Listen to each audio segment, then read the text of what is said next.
What's going on, guys? My name is Wade with TechDaily, and in this video, we're going to be doing a camera comparison test between the Samsung Galaxy S20 FE and the flagship Samsung Galaxy S20. Now, the reason I even wanted to do this comparison is basically because it seems like Samsung brought their 2020 flagship camera setup over to this new, cheaper S20 FE device. And if pictures and videos are important to you, you may not even have to consider the flagship phone at all if the results are comparable or maybe even the same. So I'm just going to quickly go over the specs and capabilities here first on these phones so that we know what we're working with, and then we'll jump into some real-world picture and video samples where you can decide if there's any noticeable difference. And hopefully by the end this will help you determine which device might be the better option. Around back, the S20 FE and flagship S20 have very similar triple lens camera setups. The main lens on both phones is a 12 megapixel f1.8 aperture shooter, and as far as I'm aware, it's identical hardware. The ultra-wide lens also seems to be the exact same when it comes to the specs. It's a 12 megapixel f2.2 aperture lens on both, but in practice,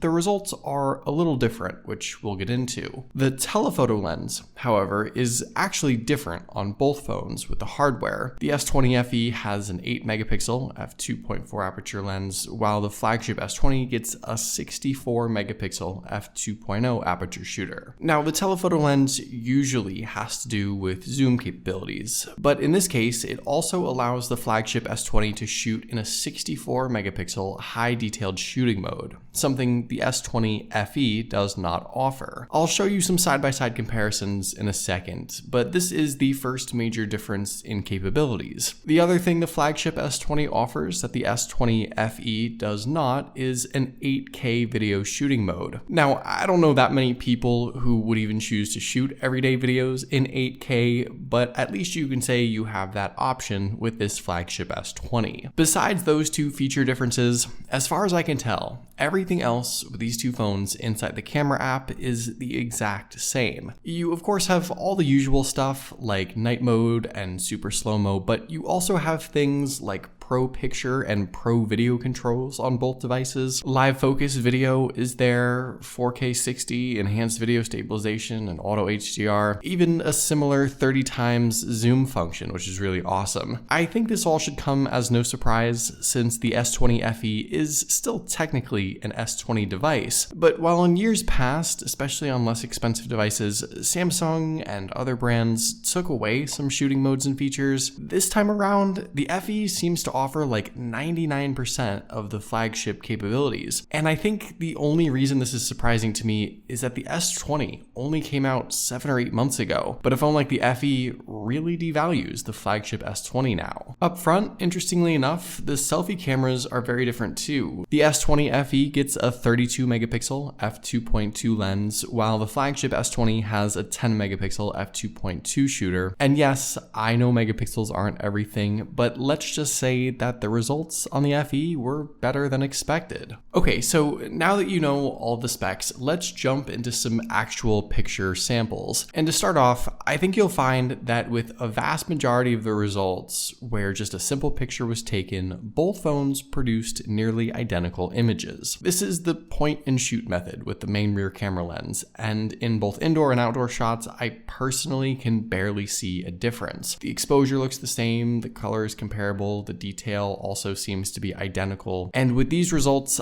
I'm honestly comfortable saying that if you just snapped a regular old picture with the normal shooting mode on either device, you wouldn't see a difference. And really, I think this is a point mostly for the S20 FE, I think, because in a way, what you have here really is what Samsung charged some people $1,000 for with their brand new flagship phone earlier in the year, but that you can now get for much cheaper a few months later. And I think that is a pretty good deal. But let's take things a step further. Like I mentioned a minute ago, the flagship S20 also has the ability to use its 64 megapixel telephoto lens to snap some high detail pictures. And it might be tough to tell here with this broad shot, but as we get a little closer, I think you can tell that with this shooting mode, the flagship S20 certainly has the edge. Everything in this shot just looks much more crisp. The texture really pops, every edge and detail looks a lot sharper. And sure, this may not be important for every single picture you take, but in certain situations, it can make a difference. Now, do I consider a feature like this a major deciding factor for the Flagship S20? No, not really. For those of you who want to get the absolute most out of every picture you take, I think it's worth considering, but for a vast majority of people, they may not really notice or even care. In fact, this sort of super detail high megapixel shooting mode is available on a lot of other Samsung phones, even devices like the A71. And I'm not sure how many people even know or utilize it to the fullest extent. So you'll sort of need to analyze your own needs and desires here, but I will say this, if you have the option to use the 64 megapixel lens, you may as well. Now let's talk about the zoom. Surprisingly, like I showed you earlier, both of these phones are capable of crazy 30 times zoom, but how they zoom and the hardware behind it is different, and likely not in the way that you think. The Flagship S20 offers just 1.1 times optical zoom, which uses the lens itself to zoom, up to 3 times hybrid zoom, utilizing the lens and software assistance combined, and the maximum 30 times digital zoom, which is all software. The new S20 FE, on the other hand, offers up to 3 times optical zoom, so using the lens itself, which essentially means that zoomed in pictures up to 3 times should already look better on the FE. And interestingly enough, as we zoom further, the FE I think still looks better. You've got quite a bit more detail, significantly less noise, better contrast, better exposure, and this all really surprised me. I didn't expect the FE to out-zoom the Flagship S20, but I guess given the fact that the lens hardware, like I mentioned, has changed, seemingly with a focus on the zoom rather than incorporating a high pixel mode, and the fact that this phone is a few months newer, perhaps Samsung just figured it was best to focus their efforts all on improving the zoom capabilities. I think their efforts certainly paid off, and with this, I think you sort of have to decide what you might like more. A high detail 64 megapixel shooting mode coupled with a still capable, but maybe not so good zoom option, or a much improved zoom experience with no high pixel shooting mode at all. Before we jump into the wide angle and night mode and video shots, I do want to talk about the selfie pictures since I think a lot of people consider this pretty important. I already mentioned that the hardware here is different, and with the results, this may come as another surprise, but I personally like the S20 FE more here. I think skin tone and color are up for debate. I do look a little pale on the FE shots, but detail-wise, when we get in a little closer, there is a pretty big difference, I think. Are you always going to zoom in this much on your selfies? No, probably not, but at the same time, I think you can still say that it is an improvement. And while you may be able to alter the exposure and color temperature after the fact to get the right look on certain images, you can't add detail to a shot. So for that reason, the FE for me is the winner. When we jump to the wide angle lens, I think more often than not, you are going to see some differences in results with these two phones. And in my experience, it's kind of hard to generalize because I felt like every scene had differing elements. But to me, I think the dynamic range is better on the Flagship S20. I think the color is usually more accurate on the Flagship S20, but not as bright or as saturated as the FE. And I think with the FE, darker areas and shadows tend to just get lost a little bit more often. Again, it really depends on the conditions. Fortunately, neither phone takes a bad wide angle shot, which is good. But if you're looking for when pictures look the most obviously different with the same scene, the wide angle cameras are likely going to produce those differing results nearly every time. Now, at night, for whatever reason, I'm actually getting fairly different results here, but only when shooting in night mode. And in my experience, I consider low light shots to be better on the Flagship S20. This extends to the selfie camera too,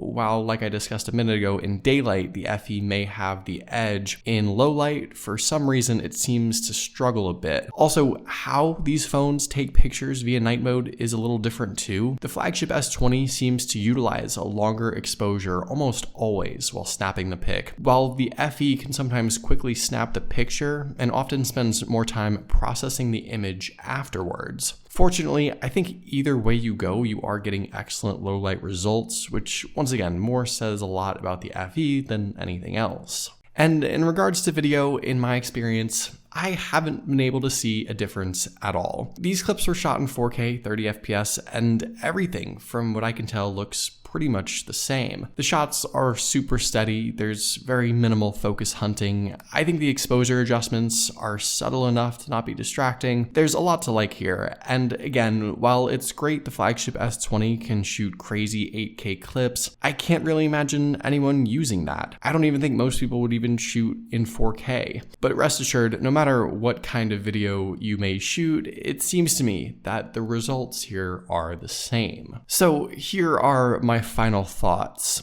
Generally speaking, this S20 FE really makes the Flagship S20 look bad. You just don't get a whole lot more value going with a more expensive device, and I think for a vast majority of people, the FE is going to be more than capable. In the end, the difference I think is negligible, and more than anything, this just goes to show how good the FE really is. But what do you guys think? Which phone would you rather shoot with? Let me know in the comments down below. I'd love to know your thoughts, of course. But hopefully you guys did enjoy this video. Be sure to follow TechDaily on Twitter and subscribe to the TechDaily YouTube channel if you haven't already, and I'll see you guys later.